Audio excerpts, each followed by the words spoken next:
Assalamualaikum warahmatullahi wabarakatuh. Perkenalkan, nama saya Salwa Syahida dengan nomor NIM 25308210008. Di sini saya akan membacakan latar belakang dari presentasi kali ini. Yang pertama ada struktur organisasi merupakan kerangka pembagian tugas, wewenang dan tanggung jawab dalam perusahaan. Yang kedua ada proses efisiensi bisnis, sangat dipengaruhi oleh sejauh mana struktur organisasi mendukung koordinasi dan komunikasi. Yang ketiga, adapun perusahaan dengan struktur yang jelas cenderung adaptif terhadap perubahan atau pengambilan keputusan cepat. Adapun tujuannya yaitu untuk memastikan setiap anggota dapat bekerja sesuai dengan perannya dan selaras dengan tujuan organisasinya. Adapun tujuan utamanya yaitu menciptakan kerangka kerja yang teratur agar struktur organisasi dapat mencapai tujuan atau visi dan misi secara efektif dan efisien. Assalamualaikum warahmatullahi wabarakatuh. Perkenalkan, nama saya Lia Anggraini dengan akhir NIM 13. Struktur memiliki 6 jenis. Yang pertama ada struktur fungsional, yang kedua struktur divisional, yang ketiga struktur lini, keempat struktur lini dan staf, kelima struktur matriks, dan yang terakhir ada struktur datar. Yang pertama, struktur fungsional. Struktur ini mengelompokkan karyawan berdasarkan spesialisasi fungsi atau keahlian mereka. Struktur ini cocok untuk perusahaan kecil hingga menengah yang hanya memproduksi satu atau beberapa produk sejenis. Yang kedua ada struktur divisional. Struktur ini membagi organisasi menjadi unit-unit yang lebih kecil dan semi-otonom atau berdivisi, di mana setiap divisi memiliki sumber daya fungsional seperti pemasaran, produksi, atau tersendiri. Lalu, struktur ini cocok untuk perusahaan besar dengan beragam produk, pasar, atau wilayah operasi. Yang ketiga ada struktur lini. Struktur ini adalah struktur paling sederhana dan tertua. Wewenang mengalir secara vertikal atau garis lurus dari manajemen puncak ke bawahan. Struktur ini cocok untuk organisasi atau usaha kecil dengan operasi yang sederhana. Yang keempat, ada struktur lini dan staf. Struktur ini menggabungkan struktur lini dengan penambahan staf ahli atau penasihat dan spesialis yang tidak memiliki wewenang komando langsung, tetapi memberikan saran kepada unit lini. Lalu yang kelima ada struktur matriks. Struktur ini menggabungkan dua bentuk departementalisasi, umumnya fungsional dan divisional, atau per proyek atau per produk. Karyawan melapor kepada dua manajer, yaitu manajer fungsional atau keahlian dan manajer proyek atau produk. Struktur matriks ini cocok untuk organisasi yang mengelola banyak proyek atau mengembangkan banyak produk secara simultan, misalnya perusahaan konstruksi dan R&D. Lalu yang terakhir ada struktur datar. Struktur ini memiliki sedikit atau tanpa tingkat manajemen menengah, minimal hierarki. Struktur datar ini cocok untuk perusahaan rintisan atau startup atau organisasi yang berfokus pada inovasi dan adaptasi cepat.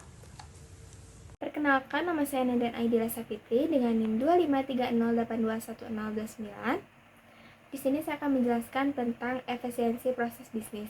Efisiensi adalah kemampuan untuk mencapai hasil atau output yang diinginkan dengan menggunakan sumber daya seminimal mungkin atau secara optimal.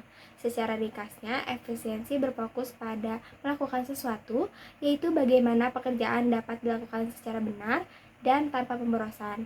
Jadi, efisiensi proses bisnis, terutama efisiensi operasional, yaitu serangkaian langkah sistematis yang dilakukan oleh manajemen untuk mengoptimalkan penggunaan sumber daya dan menghilangkan pemborosan dalam setiap kegiatan perusahaan. Nah, proses ini sering disebut sebagai business process improvement atau business process reengineering. Nah, berikut tahapan inti proses efisiensi bisnis. Yang pertama itu ada analisis atau diagnosa yang berfokus menentukan secara pasti di mana pemborosan waktu, biaya, tenaga, bahan, dan hambatan kinerja terjadi. Yang kedua ada perencanaan ulang atau desain. Ini berfokus menciptakan solusi proses baru yang dapat menghasilkan output maksimal dengan input minimal. Yang ketiga itu ada implementasi. Ini berfokus memastikan sistem baru berjalan secara efektif dan stabil di lingkungan operasional nyata. Yang keempat ada evaluasi dan perbaikan berkelanjutan. Ini berfokus untuk memastikan tingkat efisiensi terjaga dan terus ditingkatkan dari waktu ke waktu. Perkenalkan, nama saya Hafiz Salamuddinillah dengan NIM 2530821036. Di sini saya akan menjelaskan tentang hubungan struktur organisasi dengan efisiensi bisnis. Secara sederhana, struktur yang dirancang dengan tepat memastikan bahwa sumber daya dapat digunakan secara optimal, yang merupakan inti dari efisiensi bisnis. Hubungan ini dapat terwujud melalui 4 mekanisme kunci. Yang pertama, yaitu struktur yang jelas mempercepat alur komunikasi. Yang kedua, meningkatkan koordinasi antar bagian dan mengurangi friksi. Yang ketiga, mengurangi duplikasi pekerjaan atau eliminasi pemborosan. Dan yang terakhir, mempermudah pengawasan dan evaluasi kinerja. Selanjutnya saya akan membahas tentang studi kasus PT Telkom Indonesia, yaitu transformasi struktur organisasi. Studi kasus ini menyoroti bagaimana PT Telkom Indonesia, perusahaan telekomunikasi terbesar di Indonesia, menggunakan perubahan struktur organisasi untuk mencapai peningkatan efisiensi bisnis yang signifikan. Awalnya PT Telkom Indonesia menggunakan struktur fungsional. Sebelum transformasi, Telkom beroperasi dengan struktur fungsional tradisional. Kemudian PT Telkom membuat perubahan struktur divisional berbasis produk digital. Hasilnya, perubahan struktur ini menghasilkan 2 metrik efisiensi utama. Yang pertama, waktu pengambilan keputusan berkurang 30%. Yang kedua, efisiensi operasional dapat menjadi meningkat. Tantangan dalam menerapkan struktur organisasi efisien.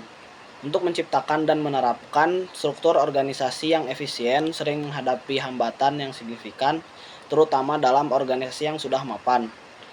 Dalam hal ini, terdapat beberapa tantangan yang harus dihadapi oleh sebuah organisasi, yaitu yang pertama, resistensi terhadap perubahan, kurangnya kejelasan peran antar divisi, keterbatasan sumber daya manusia yang berkualitas, dan perlunya ada adaptasi terhadap teknologi dan budaya kerja baru.